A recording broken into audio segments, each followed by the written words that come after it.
Dazzlers. This past holiday weekend, I went to San Diego and Disneyland for my birthday, and it reminded me just how challenging it is to be disabled or handicapped, whatever you want to call it. And so I thought this week I'd talk to you guys about my experience with being disabled.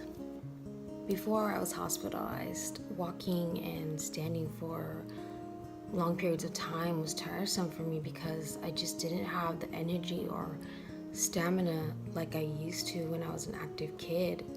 And then during my hospitalization, I lost my ability to walk and many other functions that we perform on a daily basis.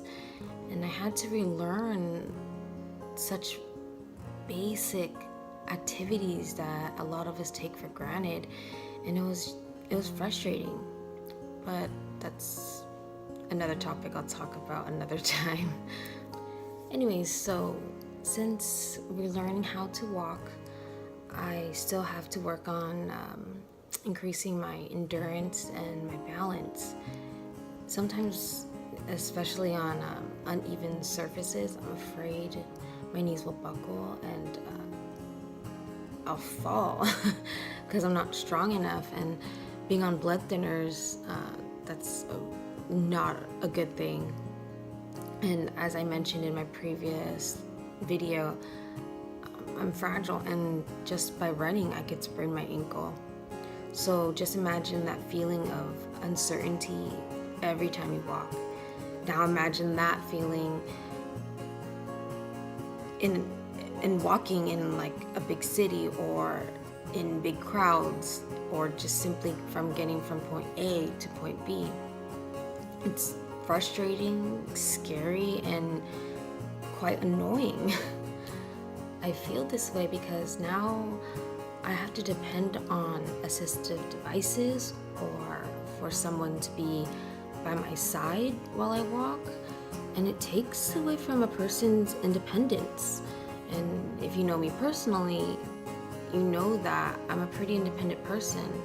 I mean, it doesn't mean I won't ask for help or anything, but I'd rather do things on my own.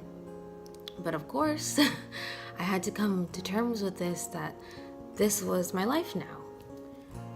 At first, it really sucked because, again, I was being looked at differently by other people, and I felt like everyone was judging me. And just by looking at me, you wouldn't really be able to tell that I have a disability. So whenever I would use that handicap placard that the DMV issues you, or when I use my wheelchair, people stare at me like, why is she using that? Or she must be lying, or she must be using her grandparents' stuff or whatever.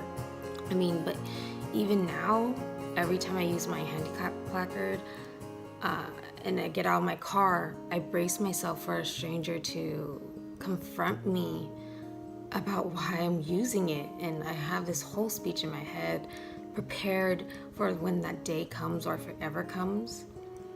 But I probably won't use that speech.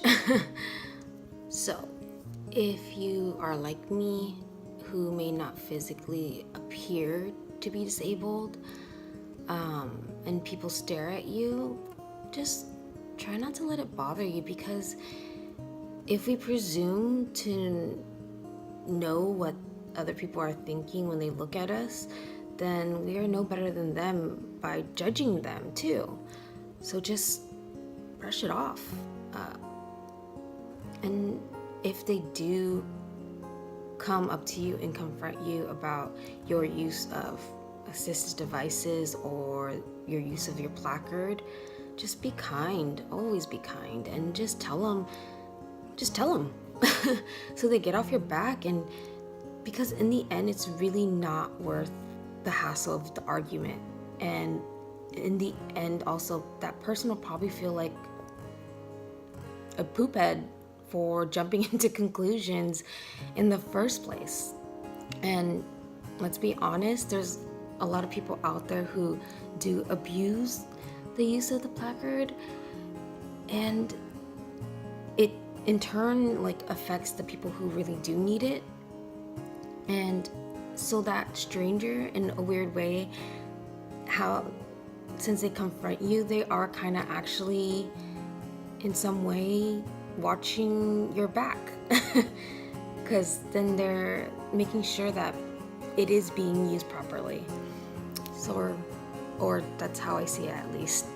Now, before I wrap up this video, I just wanted to take a quick second to thank my family, my boyfriend, and a few of my friends who have taken up the task more than several times to push me on my wheelchair, especially in crowded places like Disneyland, so that I can enjoy it still.